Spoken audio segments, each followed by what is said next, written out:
All right, so now that I have these test knives from Joe, it's my job to try to determine what steel these are. Now, I'm basically just going to use some things that I can do as a typical homeowner, as a knife enthusiast, as somebody that has some stuff kicking around that I can use to maybe try to determine what these steels are. Now, I have a number of things that I'm going to do, and in fact, at this point, I've already done my testing, so I have some thoughts about where we're at, but keep in mind the fact that each one of these are different steel and they're numbered.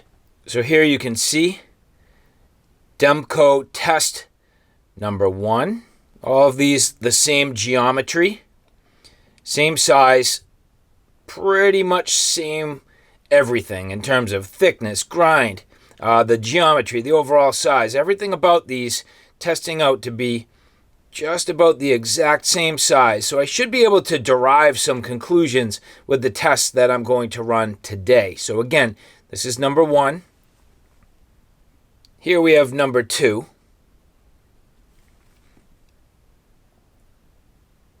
And number 3. And in each case, Joe has already been doing a whole bunch of testing on his own. Now, he hasn't talked to me at all about his results. So I have completely unbiased thoughts going into this. And again, it is my job to determine what the steel here is. Now, I think about this a few different ways. And the first thing I'm going to think about is, well, if I'm a manufacturer, in other words, Demko, what steels do I have around the shop? What am I already working with? What might I have access to at the appropriate size, at the appropriate thickness for him to make some test knives and to be able to do them fairly quickly and get them to Joe? Now, the second thing I need to think is, well, what steel would he want to use on these knives? And what steel would Joe potentially want to use on these knives? So I'm weighing all of those things into my thought process while I go through this to try to determine each one of these steels. So with that, let's get into the testing. And just to say that I have checked all of these to make sure that they're the same thickness, which they are. I mean, pretty damn close. And also, in terms of length, now, it's possible that Unit 3 is just so slightly longer by a tiny bit. And that might indicate why it might have a little bit more weight, but at the same time, I would call it negligible. So, are these identical? Not exactly, but pretty damn close, and I'd say close enough to use the weight for some determination of the overall potential density. Trying to get a little bit of a feel for density. Let's go to grams. Unit number 1, 124 grams. Unit number 2, 120 grams. Unit number 3, 128 grams. All right, so first off, using the weight to help me determine the density. In other words, because I have the same fixed volume of material, I know that an increase in weight would pretty much translate to an increase in density. So the heaviest to lightest, M390, VG10, A201, 5160, 80 CRV2, 52100, 14C28N, and then we are starting to get towards the lighter 440C, OS8, OS10, 420HC, MagnaCut, D2, 4034, and then the lightest S35VN, S30V, and LMAX. Now that is by density.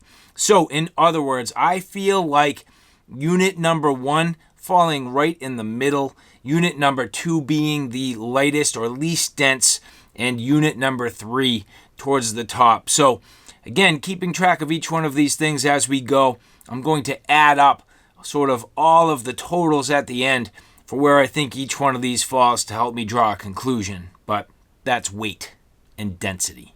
Now, this isn't going to be perfect, but let's just say, for the sake of the argument, that all 3 units are the exact same geometry. So in other words, same length, same thickness, same grind.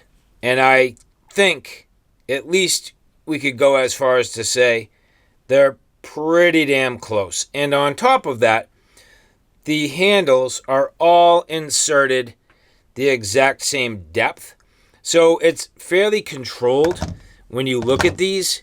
But what I was curious is, what do we get for pitch? Now I'm going to hold these the exact same way. I'm going to index right on that little kind of indent. You'll see that there's a swell and then it kind of necks down. I'm going to get my finger right in that little neck right there and then just balance with my thumb on the back end.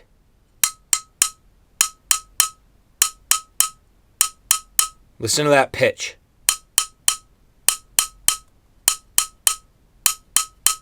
That's unit number 1.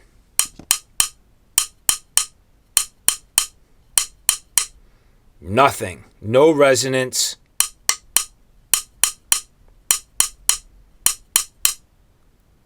No, distinct pitch. There? Absolutely. Here? Dead. Unit number 3.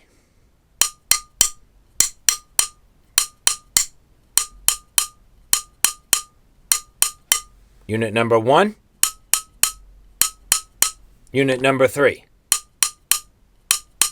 And then unit number 2, just dead.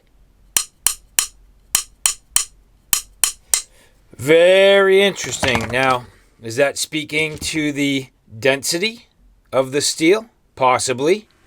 I would have to think so. Each one's going to give off a different frequency when you hit it, and that's going to depend on the material properties. So, not that it tells me all that much, but it's just an interesting observation.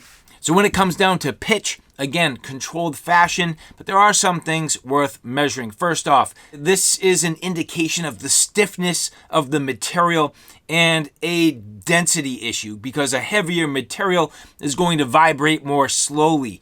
And this gets into sort of a high pitch with a high sound velocity, high stiffness, and low density. So as we get into it, the likely highest pitch, 14C28N, 420HC, OS8A, OS10A, 4034SS, and then we get down to like D2. Then we get into the next category, which is that mid pitch, so getting a little bit lower in frequency, A2, O1, 5160, 52100, S30V, S35VN, and MagnaCut. And then we get to the lowest pitch, VG10, 80CRV2, 440C, M390, and LMAX, due to their density, a lower pitch, less energy translating through that material. So I believe that the highest pitch, again being unit number 1, unit number 2 is the lowest pitch, unit number 3 right in the middle.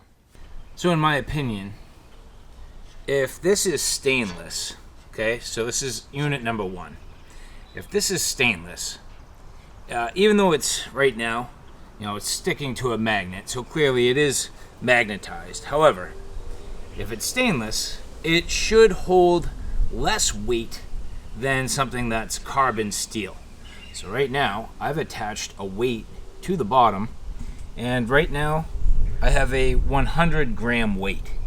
And so what we're going to do is see which one of these holds the most, holds the least, and we can use that as a little bit of a data point. Doubling up now on the magnet, that's 100 grams.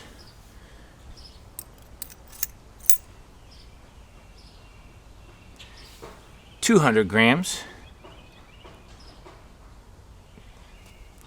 300 grams. Whoa.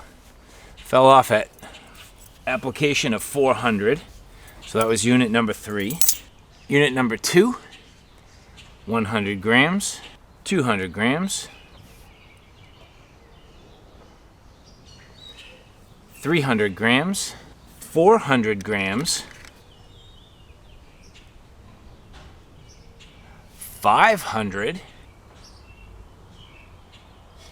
Uh-oh. Falling off with the application of 600 grams. Reconfirming that number 2 can hold 600 grams. Unit number 1, 100 grams, 200, 300, 400, 500.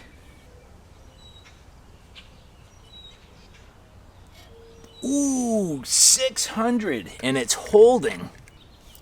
Going to 700, there's no possible way. Nope. Application of 700, and unit number 1 falls off. Now, magnetic field, this is not as straightforward as it seems, but first off, you know, what material can be magnetized? What material can attract magnets? So they talk about magnetic permeability. How easy is it for the material to support a magnetic field? Then they talk about the saturation magnetization, so the maximum magnetism a material can carry, and different elements like, for example, chromium, vanadium, and nickel can reduce magnetic response, which of course you would think something like a stainless, which it would reduce the overall magnetism. So in terms of the highest magnetism, so the strongest pull, 52100, 5160, 80 CRV2, A2, O1, D2, but it starts to kind of get down to the mild or moderate, 420HC, 440C, OS8, OS10, 14C, 28N, 4034, and VG10. And then the least magnetic, S30V, S35VN, and LMAX, M390, and MagnaCut. So those are the least magnetized. So again, starting to get some information that's helpful here. So the strongest, in my opinion, unit number 1, moderate, unit number 2, and they kind of are both in that same sort of range, but unit number 1, strongly holding on. Unit number 2, I had to convince it to hang on to that 600 gram weight. Unit number 3, absolutely the least, falling off fairly easy, all things considered. Unit number 1, getting a nice edge here.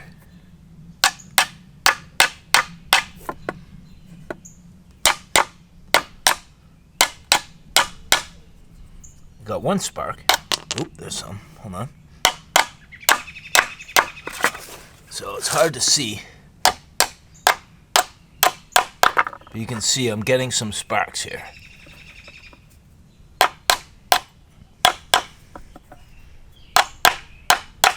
There you go. That was not a bad one there. So that's unit number 1. Number 2.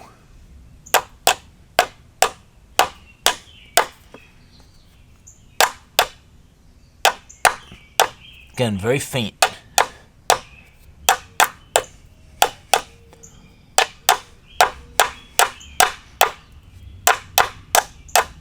But we are getting a little bit. Unit number 3.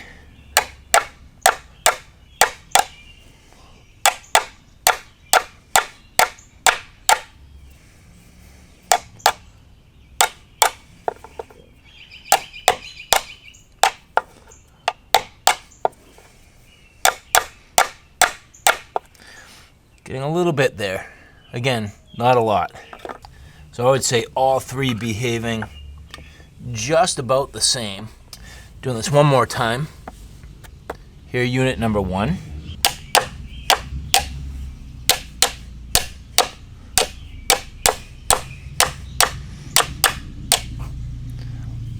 Little bit of spark there. Test unit number 2.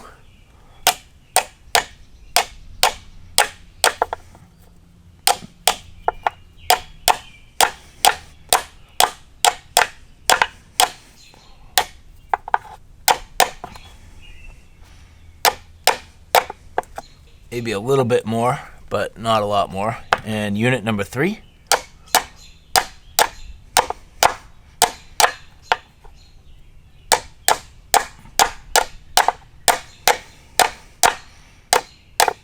A little bit. Not great, but a couple of decent little sparks there. Now, when it comes to spark, none of them were great. But when it comes to spark, you need to look at the carbon content. If you watch David Canterbury, you know he wants a carbon steel knife. Why? So you can get a spark off of that blade and a spark off of that spine to catch your tinder source. Well, in this particular case, this was an interesting test because I don't think any of these really had a high enough carbon content. It wasn't incredible in terms of the sparks. It wasn't incredible in terms of how bright they were. So I didn't give any a high score. They were all towards the lower end, mid to lower end. So the high scores would have been O1, A2, 52-100, 5160, 80 CRV2. When it comes down to the moderate spark category, D2, 428C, 440C, 4034, OS8, OS10, 14C, 28N, VG10. And again, getting lower carbon content, higher chromium, leaving mild sparks at best. But the poor sparks, S30V, S35VN, M390, LMAX, MagnaCut, starting to get a trend here. Well, let's hope that Joe doesn't mind me sanding his knives. I'm going to try to get a good force patina, but I want to make sure that there's nothing on the steel. I want the steel to be basically bare when I boil these in vinegar. And so, I'm sorry, Joe, but in the name of science, you're going to get some hand-sanded satin flats on your Harbinger, codename Harbinger, all 3 blades. Now here on Unit 2, it does appear to have rust, but again, I don't want to take anything for granted, so I'm just going to sand that up, get it nice and clean. Unit number 1, you can see, I've gotten that certainly not much in the way of an oxidized finish, and that's exactly what I'm going for on the flat. Not on the grind, but on the flat of the spine.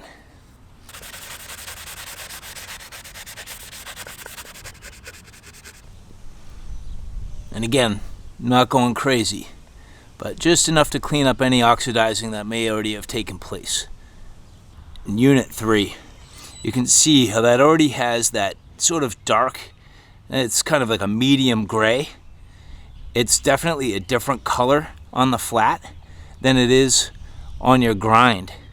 So let's take the sanding block to it.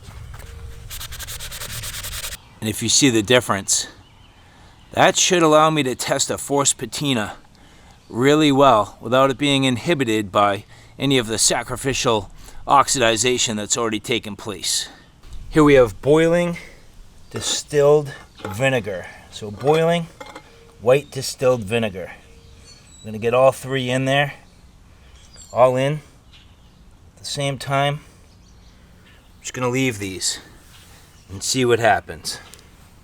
Now, it's not going to be perfect, but I'm just going to start a little bit of a stopwatch here. We know it's already been about 15 seconds. We'll let this go. I'm looking for movement and bubbles and obviously corrosion. We'll see how it all goes. Right now, the only one that I can see physically has bubbles is unit number 2. And it's not going to be easy for you to see, but on the underside, you can definitely see bubbles starting to form, and on the spine. So that one looks to be potentially turning a little bit. We'll see how that goes. Although equally on the underside of the other 2 blades. So the underside definitely getting a little bit of bubbles on there. So we'll see what actually turns to corrosion and just what wipes away. So now coming up on 10 minutes. Now right away, I'm not really seeing anything that indicates one thing or another, but what I can tell you is if we had a heavy-duty carbon steel, I really do feel like I would have seen more in the way of dark patina right away, especially with distilled vinegar. I mean, I've done plenty of patina on knives in the past, and so to me, that's not really showing all that much. So I would say that this is maybe less carbon than I would have originally thought. The other 2 are pretty good. Test unit number 1, still very shiny. I wonder how well I cleaned. Number 3. Number 3, a little bit of gray in there. Now, generally, I would call that test essentially inconclusive. So, I mean, unit number 1, pretty much, I mean, no real signs of patina. Unit number 2, I would say maybe just a little bit of gray in there, but not a lot, and nothing conclusive. And I would say unit number 3, ironically, kind of might show the most, but at the same time, it just depends on how good a job I did cleaning this over what was already on there. So, again, really hard to say. Now, what I think I might be seeing is just the fact that on unit number 3, I'm now seeing some of the imperfections in the steel, maybe a little more clearly than I could see before. But again, I would say inconclusive. All right, resanded 1, 2, and 3. It's time for the good old yellow mustard. Corrosion resistance, all of them doing very well. In fact, the only ones that I think had any sort of change of color or even a little bit of a notable change, Unit 2 and Unit 3. So I would say all of them are fairly good in terms of corrosion resistance. Therefore, higher in the chromium content potentially. You know, maybe less in carbon. So hard to say. But when it comes down to the stainless, the highest performer, MagnaCut, M390, LMAX, S35VN, S30V, VG10. Then you get to the mid-tier, 440C, 420HC, OS8, OS10, 14C, 28N, 4034SS. And then the lowest, so these would definitely corrode, in my opinion, when forced into a patina scenario.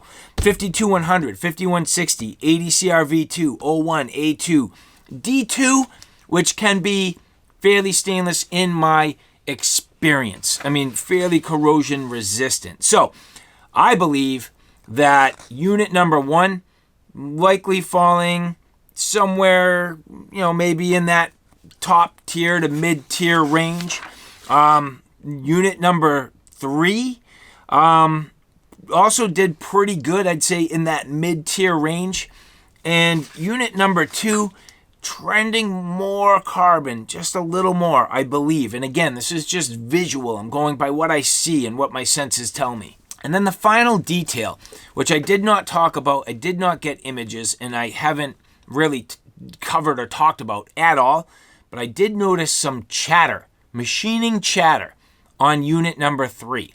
And chatter is when they machine the steel, and the machine, you know, kind of bounces along and isn't super clean. And I think that might be a really good indication of what might be going on here. So the key factors to chatter: high hardness, which resists cutting and increases vibration; high wear resistant and carbide volume. It's hard on tooling. It promotes chatter.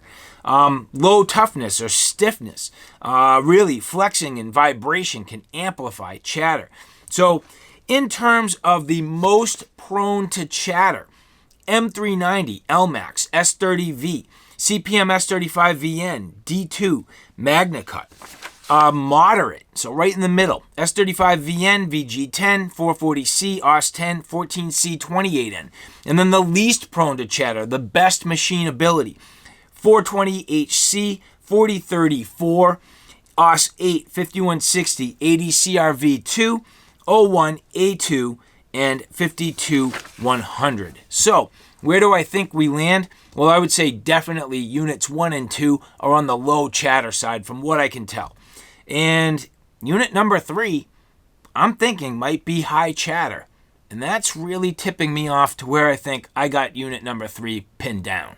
And so it's time for my final conclusion. We're going to go through these one at a time. So basically the way I approach this is every single steel, I basically laid them all out in a table and in a matrix. And for each steel, I had unit 1, unit 2, and unit 3. And depending on where I think it scored in each one of those major categories, whether it was the density or the chatter or the resistance or, noticing the patina, I basically gave each one of those a score of 1 point if it fell in any of those categories. I summarized them all the way to the bottom, and I have some totals. So unit number 1, the steels with the highest score ranked at 3 total points. And those for unit number 1 were O1, A2 tool steel, 4034, 80 CRV2, 5160, 52100,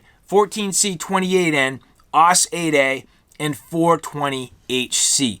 Now go back to the fact that I found that to be fairly corrosion resistant. Many of these steels have too much carbon and would absolutely, without a doubt in my mind, patina with a boiled vinegar or mustard patina. So I rule out right away O1, A2, 80 CRV2, 5160, definitely 52100, and probably leaving me with 4034, 14C28N, OS 8A, and 420HC. But the defining factor to me is the pitch, the high pitch, and the corrosion resistance that I get leaves me with my final conclusion for unit number 1, 14C28N. Now the only thing I can say to that is I don't necessarily think that Demko is using 14C28N right now for any of their knives. So would he have it laying around? I don't know, which could land me at 4034 stainless steel. It's one of the two, but if I had to pick one, I'm sticking to my guns. 14C28N. Final answer. Which leads me to unit number 2, the highest score in these rows right to the top with a highest score of 5. So, 5 categories pinging in this particular case.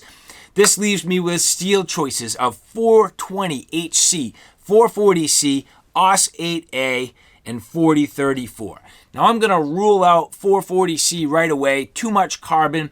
I don't think I saw that amount of patina. So I'm down to 420HC, OS 8A, or 4034 stainless. I know that those are materials that Demko uses. I have to pick somewhere. It's going to be a tough one.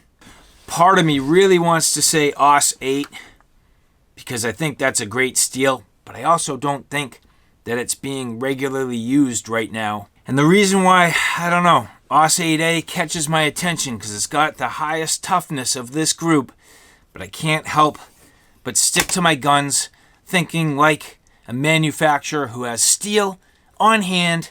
Final answer, 4034 stainless. Let's hope for the best. And unit number 3, well, this I can't help but realize had a total score of 4, and there were only 2 steels that rose to this occasion, S30V and MagnaCut. And well, in this day and age, with the fact that I know Demko's using MagnaCut and it is all the rage, unit number 3, MagnaCut. That's my final answer. So in conclusion, unit number 1, 14C28N, which I hope is not a mistake. Unit number 2, 4034 stainless. Unit number 3, MagnaCut. Now it's up to Joe. I cannot wait to hear his thoughts and what he has concluded, and more than anything, I cannot wait to hear from Demko himself. This will be a really cool reveal. I hope you guys enjoyed that. Thank you for following along. Thank you to Joe for all of this fun. Enjoy your time at Blade Show, Joe. Go talk to Demko and let's get those answers. Thanks, guys. I'll see you soon.